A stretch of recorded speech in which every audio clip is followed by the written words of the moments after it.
September 3rd, 1260, Jezreel Valley, Palestine. Dawn came like smoke. A pale mist clung to the earth, swallowing the palm trees and the scattered tents. Horses snorted softly, their breath turning to ghosts in the cool air. From the ridge above, Baybars watched in silence, his armor catching the first orange edge of the sun. Beneath the metal, his heart beat with a rhythm older than fear, the rhythm of survival. He knew what waited beyond the horizon: the Mongols, the scourge of the east. Cities had burned wherever their hooves had struck. From the frozen steppes to the gardens of Baghdad, no wall, no faith, no army had stopped them. To face them was madness, but madness, Baybars thought, was all that remained. He turned to his men, former slaves forged into warriors by discipline and by the whip, the Mamluks. Their eyes were steady, lined with dust and faith. They had ridden from Cairo through the Sinai heat, through weeks of hunger and silence, chasing a rumor that the Mongol advance could not be stopped. Baybars would prove that rumor wrong. "Hold your breath when the wind rises," he told them quietly. "They will think the valley is empty." In the distance, the valley opened like a wound. To the north, the hills of Galilee shimmered. To the south, a curtain of haze marked the desert road to Egypt, the last refuge if this day failed.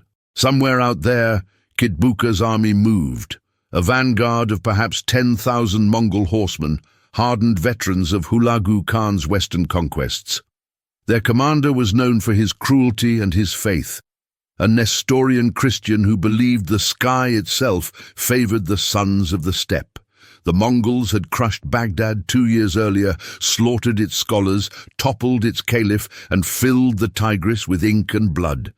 To many they seemed like the end of the world. To Baybars they were simply men, and men could bleed.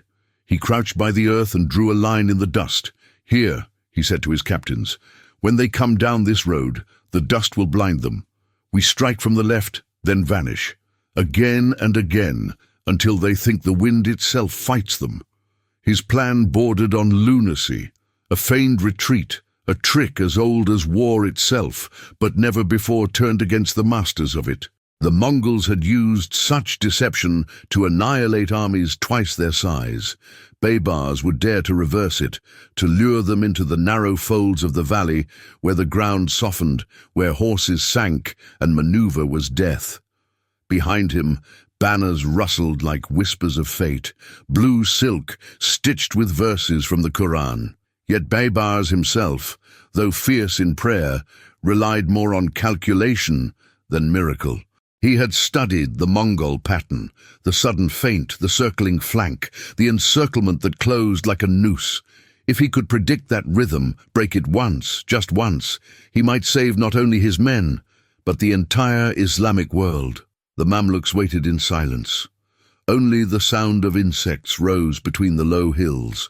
Each warrior's armor was a patchwork of old battles, Mongol lamella stolen from past campaigns, leather hardened by years of desert wind. Their horses pawed the earth, restless. Somewhere among them, a young soldier whispered a prayer for his mother, who still believed her son guarded a market in Cairo. Baybars closed his eyes for a moment. He could hear the echo of hooves, distant, faint, like thunder over the far hills. "They're coming," he murmured. By midday the valley blazed with heat. Mirage shimmered off the rocks. The air tasted of copper. The Mongol scouts appeared first, black dots that grew into riders, their banners trailing strips of red silk. Behind them came the main host, a tide of movement, horses, lances, the gleam of curved sabers. Drums began to pound, deep and hollow. The rhythm struck through the air like the heartbeat of the earth.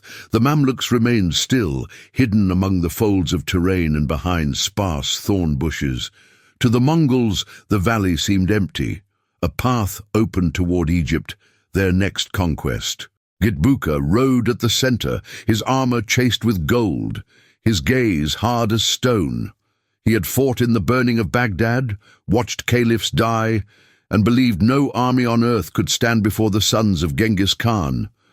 Baybars watched from a shadowed ridge, waiting for the moment when arrogance would become blindness. He raised his hand, one slow gesture, and the trap began to breathe.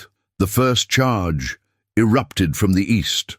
Mamluk horsemen surged forward, loosing arrows in volleys that glittered like sparks in the sun. Then, as the Mongols wheeled to meet them, Baybars signaled retreat. His riders vanished behind the dunes as if swallowed by the wind. Kitbuka laughed, a harsh, metallic sound. "They run already!" he shouted to his captains. "After them!" The Mongols spurred their mounts, charging into the narrowing gorge. The dust rose so thick it turned the daylight grey. Visibility shrank, drums faltered. The ground beneath the Mongol horses softened, marshland hidden by grass. Their advance slowed. Confusion rippled through their ranks. Then, from both flanks, the Mamluks struck. The sound came first, a low roar, swelling into chaos. Arrows screamed, horses reared. Baybars himself led the left wing, his curved sword flashing white. The Mamluks cut through the Mongol vanguard, then pulled back again, drawing them deeper, deeper into the trap. From the west ridge, the rest of Kutuz's army began to move. The Sultan had waited for this signal, the crazy ambush his general had sworn could work. Now, as the Mongols fought to turn, a wall of lances descended upon them. The valley became a furnace. The clang of metal drowned the cries of men. Arrows hissed through smoke and dust. Horses fell and screamed. Baybars's mount stumbled over a corpse. He rose, slashing at the nearest foe, feeling the shock of impact up his arm. The Mongols were still deadly, disciplined, savage, fighting even as the ground betrayed them, but for the first time in decades, their formation broke. In the midst of the chaos, Kitbuka fought like a lion. His standard rose and fell as men died around him. "The sons of Genghis do not yield," he cried, striking down a Mamluk officer with his axe. Yet the tide had turned. The valley walls funneled the sound of death. There was nowhere to run. When Kitbuka's horse was struck by an arrow, the commander fought on foot, surrounded, refusing surrender. Baybars saw him from a distance, a figure of defiance, red with dust and blood. Then a spear caught him in the chest, and the legend of Mongol invincibility fell with him. By late afternoon, the sun was dim behind a veil of smoke. The Jezreel Valley lay scattered with broken armor. The dead of both empires mingled in the dust. The Mamluks had done the impossible. They had stopped the storm. Baybars stood among the ruins of battle, breathing the burnt air. His men moved among the bodies, collecting fallen banners, whispering prayers for the lost. Kutuz rode down from the ridge, his face pale, eyes wide with disbelief. "You've done it," he said. "You've broken them." Baybars looked toward the northern hills, where the last Mongol riders vanished into the dusk. "Not yet," he answered softly. "The world will not believe it until the dust settles." That night, the valley was silent except for the wind. Fires flickered, casting long shadows across the camp. Somewhere a wounded horse cried, then went still. Baybars sat alone, cleaning his sword, staring into the embers. The weight of what had happened pressed on him like the sky itself. For the first time in years, the West had struck back, not with numbers, but with will, deception, and a moment of courage that the world would call madness. He thought of the Mongols, who had swept through kingdoms like fire, and how, in this narrow valley, their flame had met stone, and he whispered almost to himself, "Even the storm has a limit." Night fell heavy over Ain Jalut. The moon rose red through a haze of dust and smoke, painting the valley with a ghostly glow. The Mamluks tended to the wounded by torchlight, wrapping limbs, whispering prayers, washing blood from steel. Every breath tasted of ash. The silence between the groans was almost holy. Baybars walked among the living and the dying, his armor still spattered with the grit of battle. The men looked at him differently now, not as a commander, but as someone who had dragged them through the impossible. He did not feel victorious. Not yet. In the stillness, he could hear the low hum of desert wind brushing over corpses. It sounded like murmured prayer or accusation. He knelt beside a dying archer, a boy from Cairo whose name he barely remembered. The boy's lips trembled, voice weak. "Did we win, my lord?" Baybars hesitated. Then he nodded once. "We stopped them today." The boy smiled faintly and was gone. He stayed there for a long time, staring at the still face. Victory, he thought, always looked the same, a field full of silence. At dawn, the sun rose hard and white. The valley shimmered with heat again, as if mocking the night's grief. Qutuz ordered the survivors to regroup, to search the nearby hills for any Mongol remnants. Scouts returned by midday. None remained. Kitbuka's army had been annihilated. When Kitbuka's body was found, half buried among the dead, the soldiers fell silent. Even Baybars dismounted. The Mongol commander's armor was crushed, his face calm, almost regal. The man who had burned cities now lay in the same dust as his enemies. Qutuz ordered the head severed and sent north to tell Hulagu what had become of his vanguard. It was a brutal message, but a necessary one. For years the world had lived in the Mongols' shadow, cities surrendering before a single arrow was fired. That shadow had been broken here, in this narrow place. But even as the news spread, a question began to burn among the men. What had they unleashed now? The following day, the army rested near the springs of Ain Jalut. Horses drank deeply, armor was polished, wounds bound tighter. Some men laughed for the first time in months, others wept without sound. Baybars sat apart, sharpening his sword on a whetstone. Qutuz approached quietly, the air between them taut with unsaid things. "You doubted me," Baybars said without looking up. "I feared for Egypt," Qutuz replied. "You planned to face them in open field. No one has survived that." Baybars stopped sharpening, letting the steel hum once against the stone. "Then it was madness." Qutuz nodded slowly.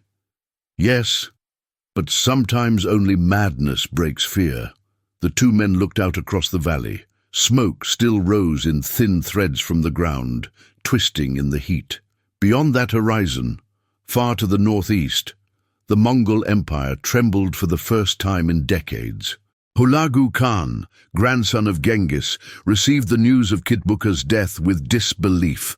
To him, the defeat was not only military, it was sacrilege. His armies had been diverted east to attend the death of Munka Khan, the great Khan himself. But once that mourning ended, Hulagu swore to avenge his fallen general. The word Ain Jalut began to spread, whispered in markets, sung by poets, carried on caravan tongues. It meant the spring of Goliath, the place where a giant had fallen. To Muslims across the world it became a sign that the tide of destruction could be turned, that the wrath of God might have limits after all. But for Baybars, there was no divine whisper, only the taste of smoke in his mouth and the weight of what came next. He knew victory bred danger. Heroes became rivals, rivals became threats, and Qutuz, his sultan, was already being hailed as the savior of Islam. That night, the army began its march back toward Egypt. The trail wound through hills blackened by war, past the ruins of villages left empty since the Mongol advance. They passed abandoned wells, burned fields, the charred remains of date groves. Every step felt like walking through the ghost of an empire. The soldiers carried themselves differently now, taller, louder, more certain. They sang in low voices. Even the horses seemed to lift their heads higher. Baybars rode at the front, silent, eyes fixed on the horizon. To his left, the stars hung over the desert like cold watchfires. He remembered the stories of Mongol messengers, riders who could cross half the world in a fortnight, their words faster than armies.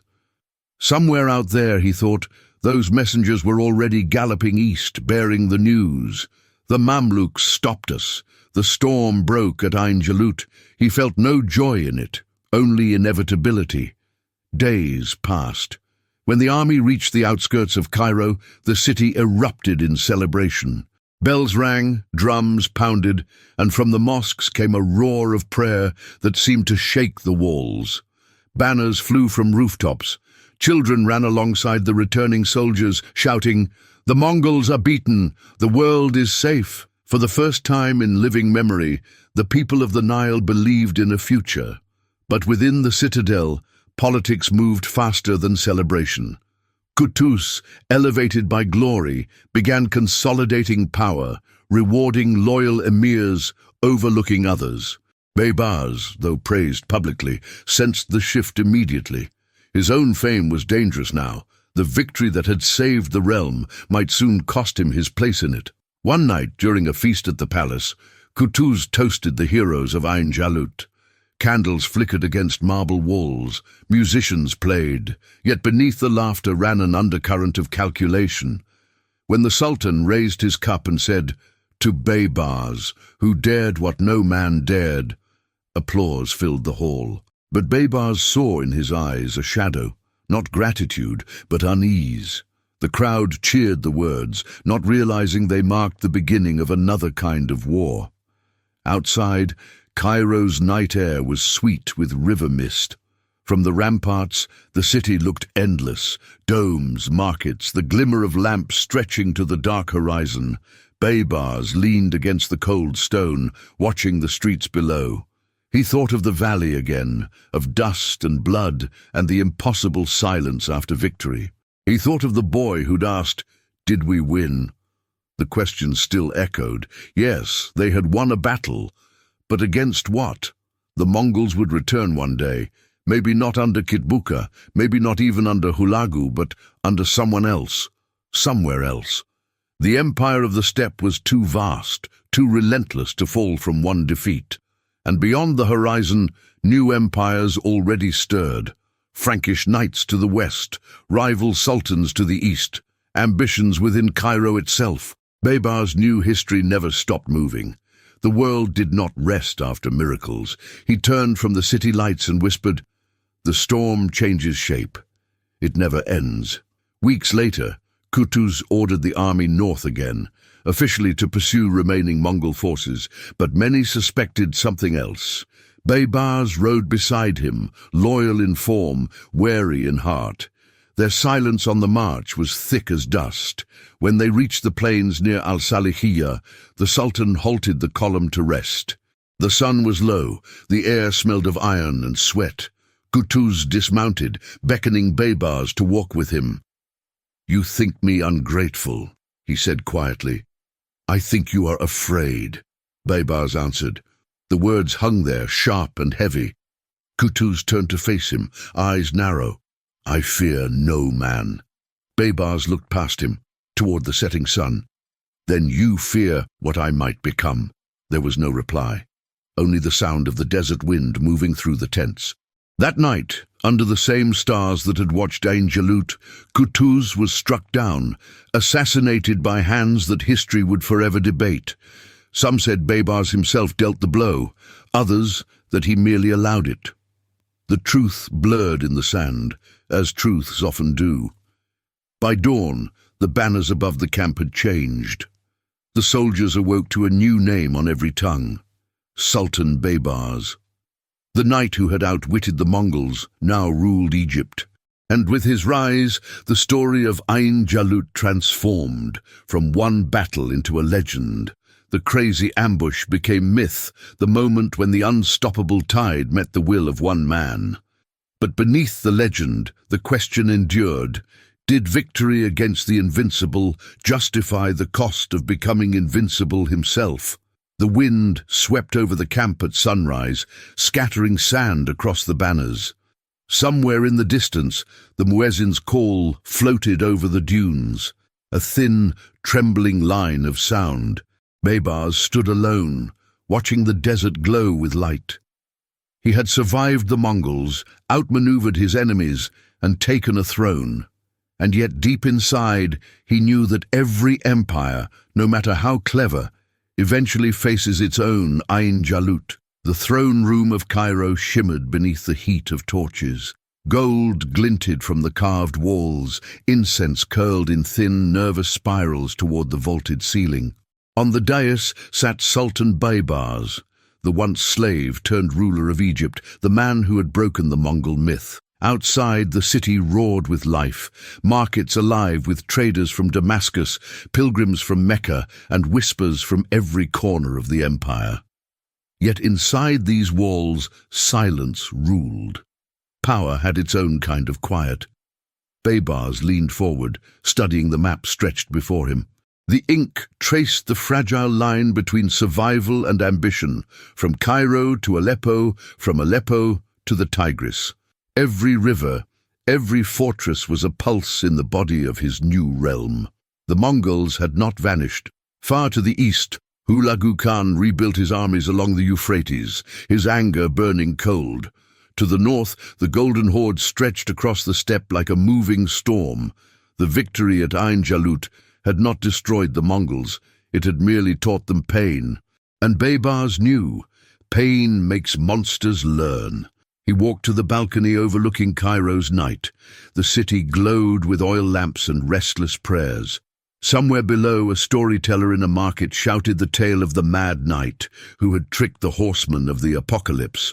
The crowd laughed, clapped, cheered, but the man behind the legend did not smile. In his memory, Ain Jalut was not glory. It was the smell of burnt flesh and the silence of the dead. It was the boy's question. Did we win? Still unanswered. He turned away from the city. Victories, he whispered, are the most dangerous illusions. Months passed. Letters arrived from Syria, from Baghdad, from the Crusader states along the coast. Envoys came bearing gifts, alliances, and lies. The Mongols had withdrawn for now, but the world beyond the desert still trembled with consequence. The Franks in Acre watched closely. The Mongols had once sent them envoys promising shared conquest. Now they hesitated, uncertain whether the Mamluks or the Mongols would rule the Levant. For Baybars, this hesitation was power.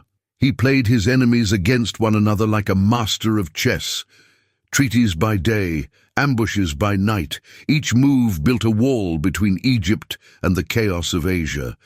And still, the memory of Ain Jalut haunted him, not as triumph, but as warning.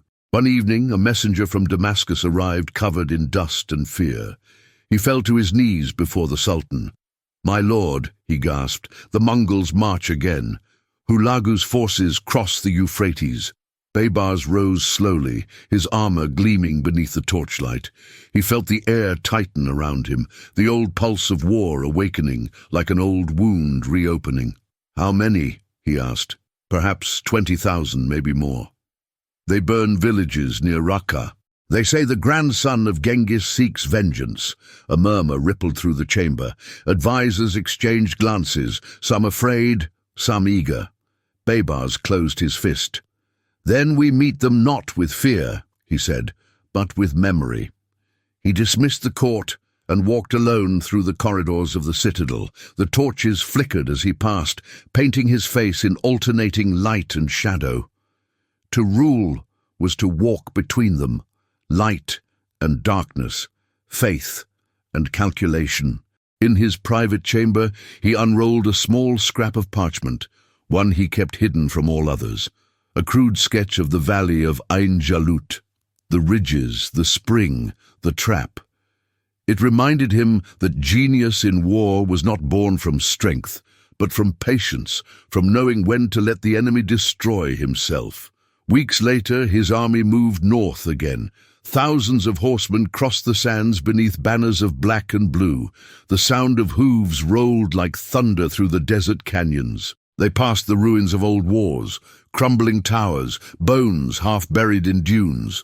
Baybars rode at the head, the sun burning his back, the horizon wavering in heat. Each mile closer to Syria felt like marching toward an old ghost.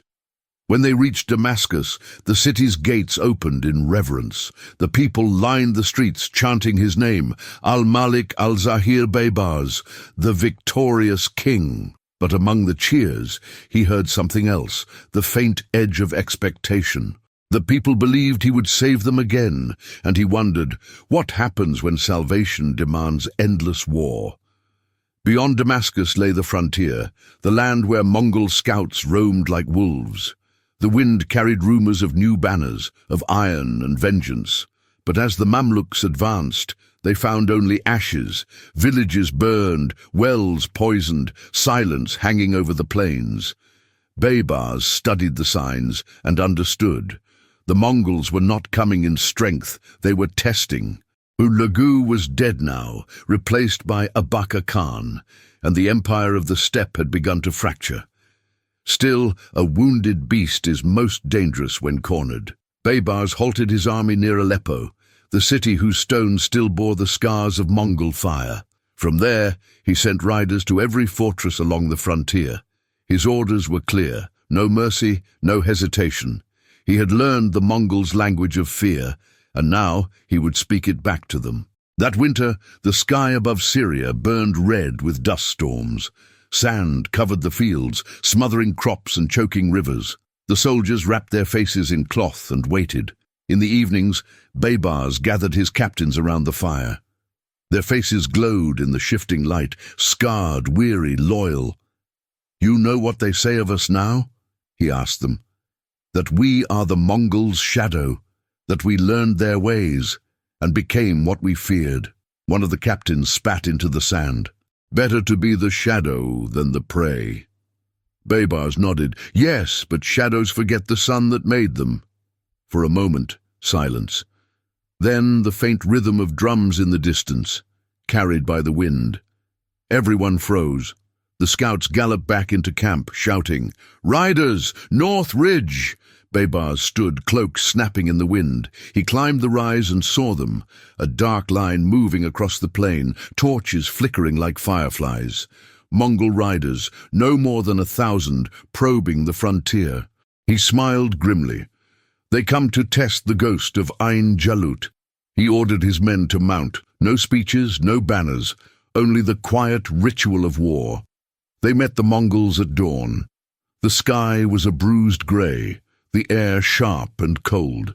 The two forces faced each other across a stretch of flat ground, the wind carrying the rattle of armor and the snort of restless horses.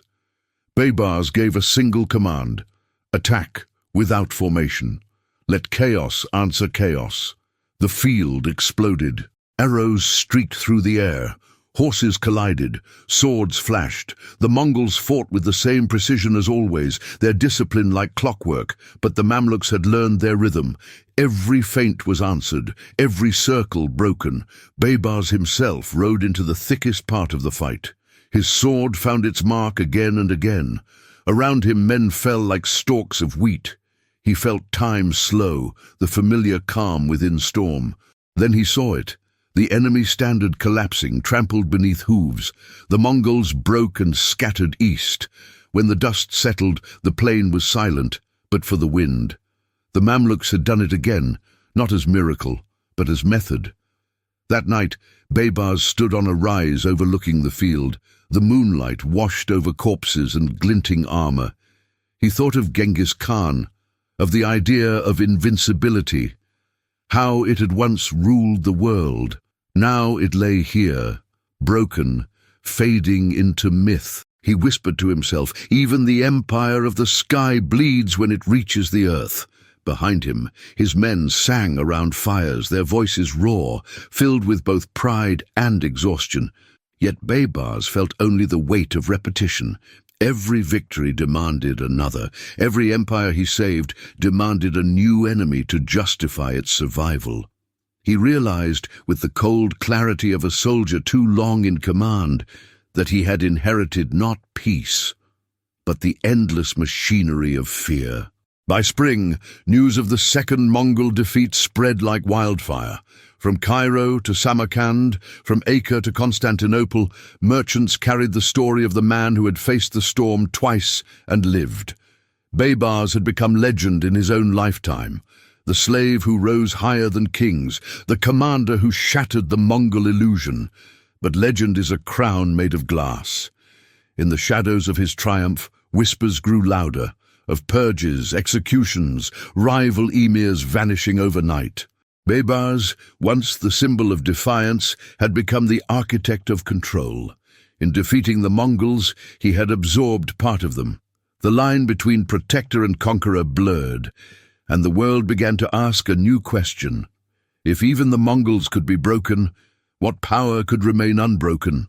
The wind off the desert carried no answer, only the sound of banners rustling over empty plains where empires had risen and fallen like tides. And Baybars, standing at the edge of his vast domain, knew that history would remember Ain Jalut not as the end of fear, but as the beginning of its transformation. Cairo, 1263. The river Nile moved slow and wide beneath the moonlight, carrying reflections of palaces, mosques, and the restless lights of a city that no longer slept. From the towers of the citadel, the wind carried the faint murmur of prayer. 1,000 voices, layered with both faith and fear. Sultan Baybars stood at the balcony of his fortress, wrapped in a robe of deep indigo. Below him stretched the empire he had built, or perhaps the empire that had built him. The victory at Ain Jalut had done more than save Egypt. It had changed the very nature of power in the Middle East.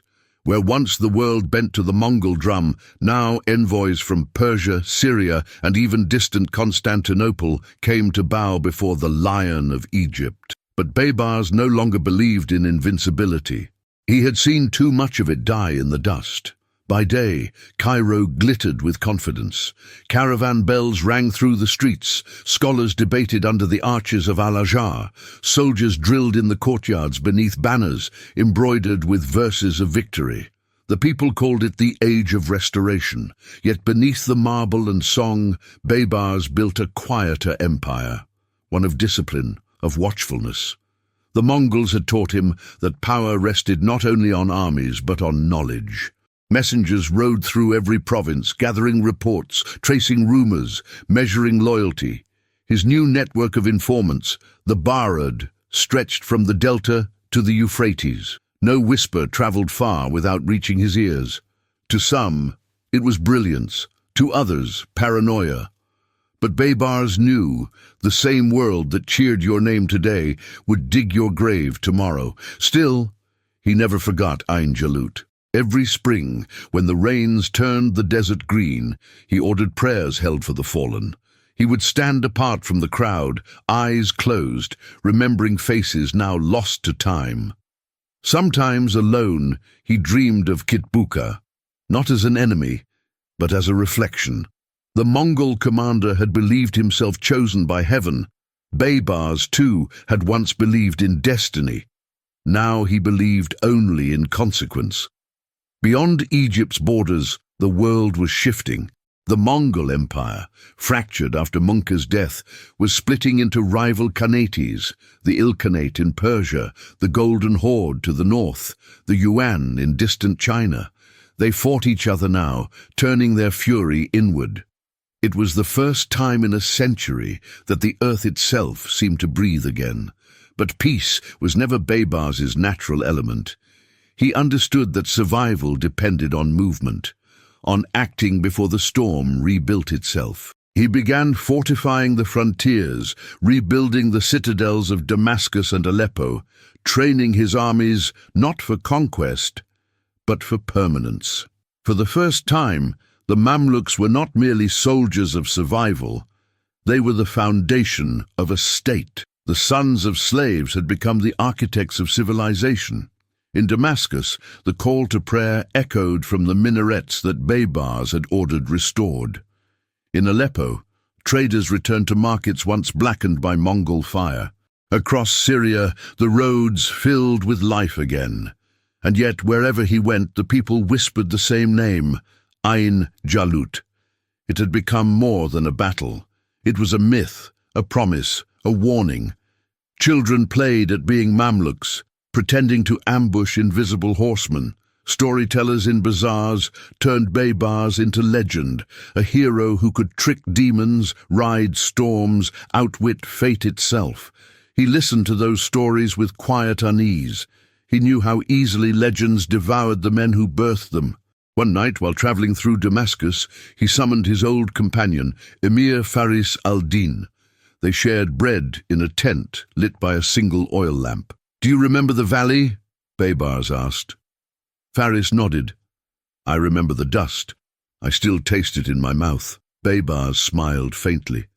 "And the silence afterward. Do you ever think of what it meant?" Faris hesitated. "It meant the world could be saved." "No," Baybars said. "It meant the world could be changed. Saving it is never the same." He poured water into 2 cups and handed one to his friend. "We learned to fight the Mongols by becoming like them. Discipline, ruthlessness, speed. Tell me, when does imitation end and transformation begin?" Faris looked into his cup, unsure how to answer. Baybars continued softly. "Maybe that's what victory truly is. Not the death of the enemy, but his reflection in your own eyes." Years passed. The empire flourished. Baybars struck at the Crusader fortresses along the coast, Jaffa, Caesarea, Arsuf, sweeping the remnants of the Franks from their last strongholds. Each victory brought new wealth, new songs, new monuments. He built schools and hospitals, repaired canals, restored the pilgrimage routes to Mecca. To the world, he was both sword and shelter.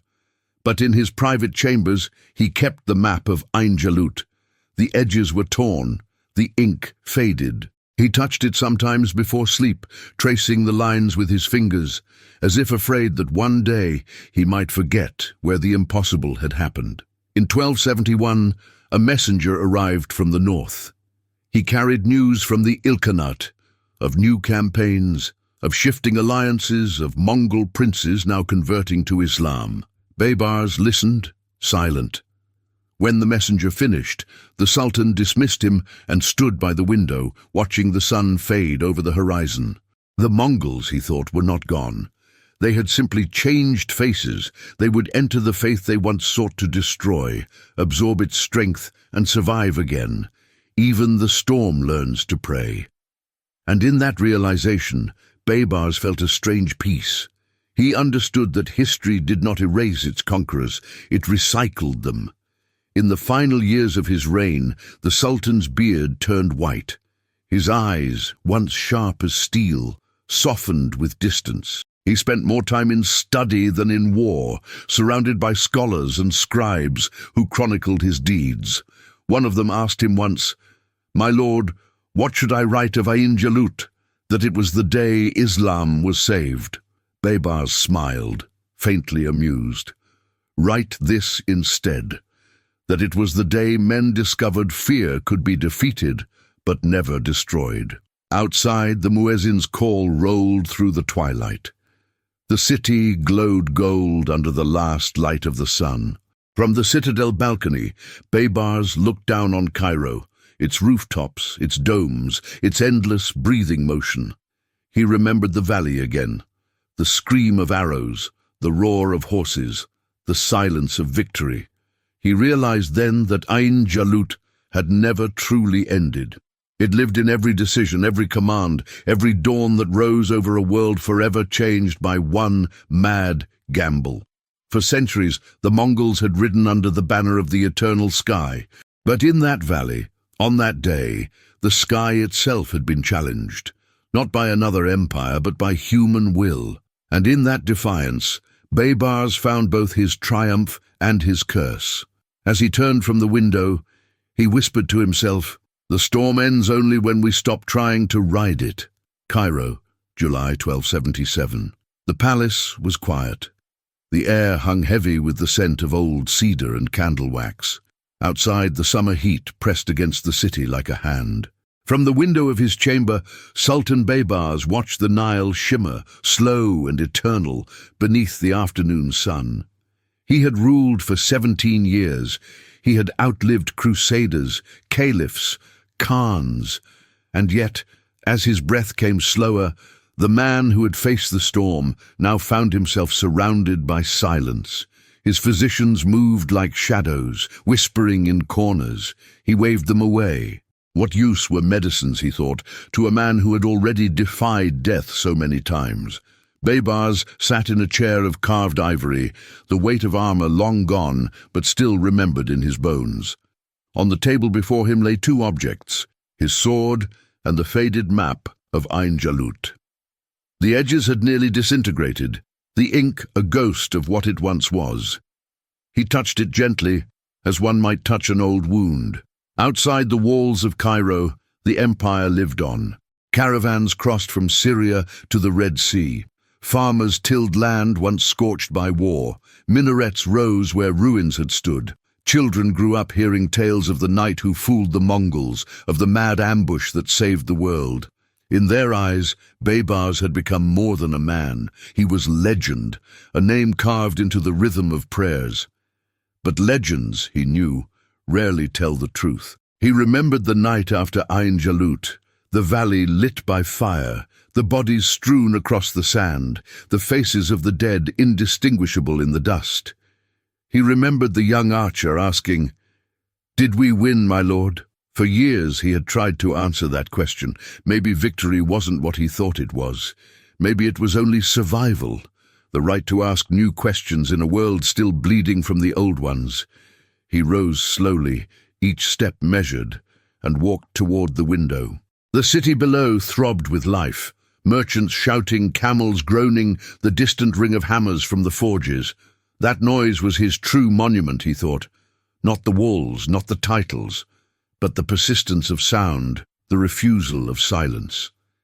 He turned to his aide and spoke quietly. "Do you hear it? That's what remains when the swords are gone." The aide nodded, unsure whether to answer. Baybars smiled faintly. "The world is never conquered, only continued. Far away, in the lands beyond the Euphrates, the Mongol Empire still existed, fractured, changed, but alive. Some of its princes now prayed toward Mecca. Others built cities instead of burning them. The horsemen who had once been the terror of the earth now traded silk for spices under banners of peace. Baybars saw in that irony the strangest truth of all, that even conquest learns humility, given enough time. He whispered to himself, "They came to destroy us. Instead, they joined us." Perhaps that was history's quiet revenge.